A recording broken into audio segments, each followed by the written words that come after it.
the Finnish Bureau of Investigation just released a statement this morning, around 9 a.m.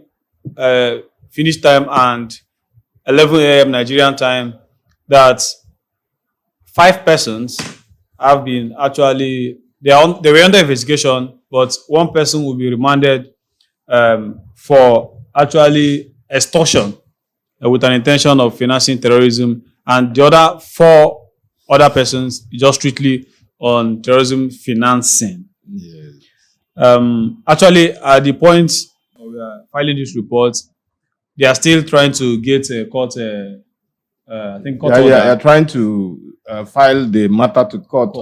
From the description that was given on the site, that the person in question is a Nigerian and a Finnish citizen. Yeah. He's a person of dual citizenship, and then he was born in the 1980s. Yes. That just brings into mind one person, which is Simon Ekpa, yes. the leader. I don't know the leader of Autopilot, because he's not actually the leader of IPOB, because IPOB has actually distanced themselves from Simon Ekpa and his activities.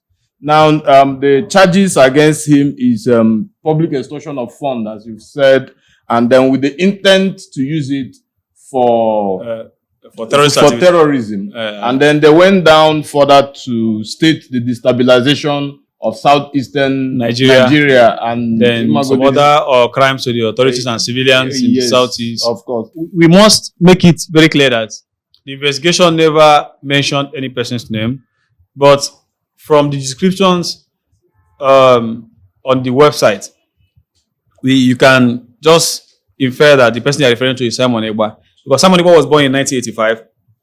Simon Ekpa has Nigeria and Finnish citizenship, and all description fits into that particular person. That's what I said, but no person's name was actually mentioned in the police report. Yes, but even though nobody's name was mentioned, you know, the internet and even on the streets, the only one person's name has always been in the mouth and lips, and even in the hands of most and everyone when referring to the insecurity in the southeast. It has always been Simon Ekpa and autopilot this and autopilot that.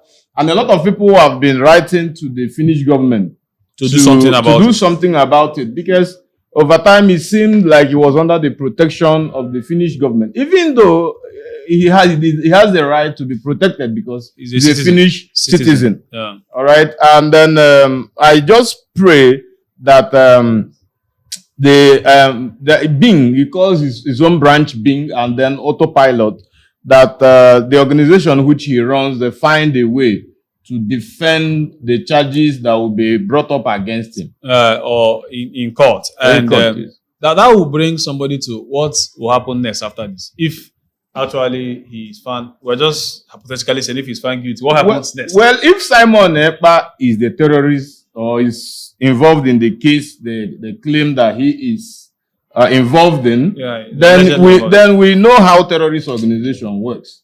That once a leader goes out, another person takes over.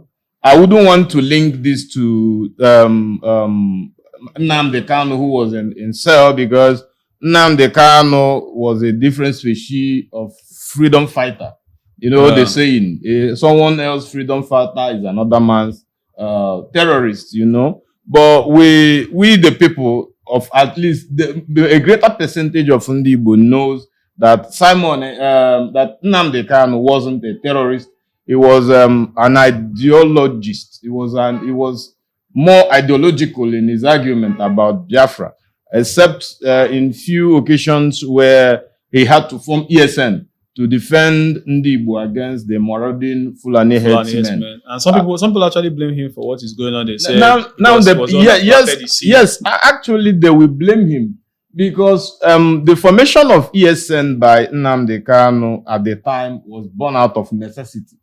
Because there was rising, at that time, you go to, what's it called, in Nsukka, you see headsmen attack on farmers and massacre of women and children. At Uzuwani, exactly. And then you see that what he did was able to limit the incursion of those headers and the terrorist headsmen. Actually, if you must be put right, the terrorist headsmen